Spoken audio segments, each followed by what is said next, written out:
plus 27, moins 15. Drew, Sean. Couronne, ici.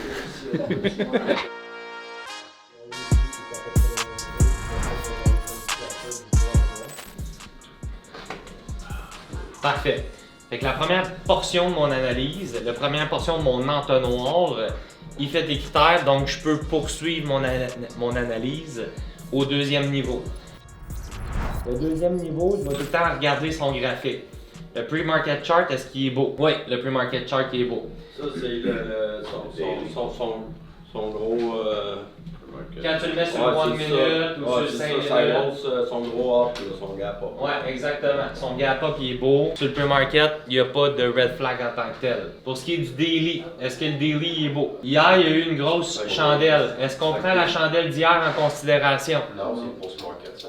Exactement. Le volume est rentré en post-market.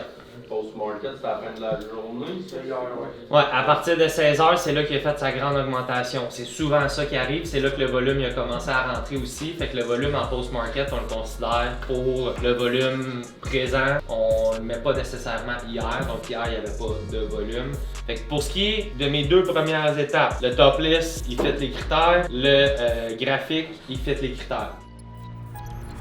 Troisième étape.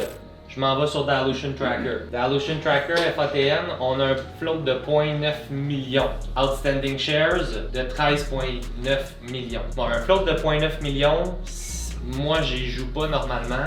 Je vais les mettre, c'est plus en haut d'1 million que je veux les jouer. Mais je vais quand même continuer à regarder. Quand je continue à regarder, il y a un hyperlien ici pour aller sur Yahoo. Ça va m'ouvrir directement sur ses stats. Profit margin, 2,8%, c'est pas énorme. Operating margin, moins 0,2%. Il est pas mal flat. T'sais, return on asset, 3%. Return on equity, 2%. Cash flow statement, il y a moins 400 000, puis après il y a 1 million. Fait que c'est pas une compagnie dans le green, c'est pas une compagnie qui est dans le rouge non plus. C'est une compagnie qui est presque à flot. Est-ce que ça mérite un 70% d'extension? Selon moi, non. Il n'y a rien qui mérite un 70% d'extension. Là, ici, son float, il dit qu'il est à 6 millions.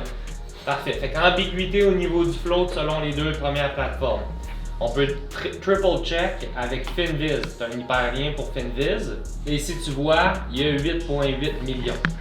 Là, on est allé voir son 10Q. Son 10Q, il date. Fait que c'est pas vraiment accurate. Fait que moi, en me prenant dans le fond sur Dilution Tracker ainsi que Yahoo et Finviz, ben je peux juger que son float devrait être au-dessus de 1 million. Quand je check aussi le prix des shares, les shares sont à 0,5% en ce moment. Normalement, un tout petit float, les shares vont être beaucoup plus chers que ça parce qu'il y a moins d'offres pour la demande. C'est tout le temps une question d'offre et de demande pour ce qui est du prix des shares. Donc, plus il y a un petit float, moins il y a d'offres, moins il y a d'actions libres d'être transigées, plus la demande va coûter cher en fait. Et là, qu'est-ce qu'on peut voir, c'est qu'il ne coûte pas cher. Donc, ça peut nous indiquer que son float, ben, il devrait être un petit peu plus élevé que 0,9 millions. Fait que je juge que c'est un play pareil, c'est un gap up short, mais je vais jouer de façon hybride. C'est-à-dire, je vais attendre une poussée à l'ouverture, je vais avoir mon 7,31 dans ma tête. À la seconde qui pousse au-dessus de 7%, je vais me chercher une entrée, mais mon entrée va peut-être être à 10, 12, 15%, ou ce qui va commencer à ralentir, là je vais commencer à loader mes shares. Tu réduis ton size aussi? Mon but c'est tout le temps de mettre mon full size, mais si je me retrouve half size sur celui-là, so be it, c'est un gap up short hybride selon moi. C'est good? Yeah. Nouvelle de performance, personnellement, moi je pense qu'il n'y a rien qui vaut une augmentation subite de 70% en une nuit. T'sais, Microsoft, Amazon, ils annoncent tout le temps des bonnes nouvelles de performance, puis leur stock qui ne jump pas de 70% en une nuit. Mais en effet, j'aurais préféré une genre de nouvelle vous allez voir, on va être les meilleurs bientôt. J'aurais préféré une nouvelle comme ça, mais ça confirme dans le fond le sens que je veux aller par rapport à ce stock-là, c'est-à-dire c'est un gap up short, mais on va l'attaquer plus de façon discrétionnaire / hybride. Fait que si vous êtes dans vos premiers trades, ce n'est pas un trade qu'on peut rentrer dedans les yeux fermés en probabilité. Je vais attendre je veux une poussée à l'ouverture, je veux un certain ralentissement avec un bon pourcentage de gap up, un bon pourcentage de poussée. pour réduire mon risque. Quand il y a des red flags, tu cherches toujours à réduire ton risque. Soit tu réduis ton size, soit tu attends une meilleure entrée.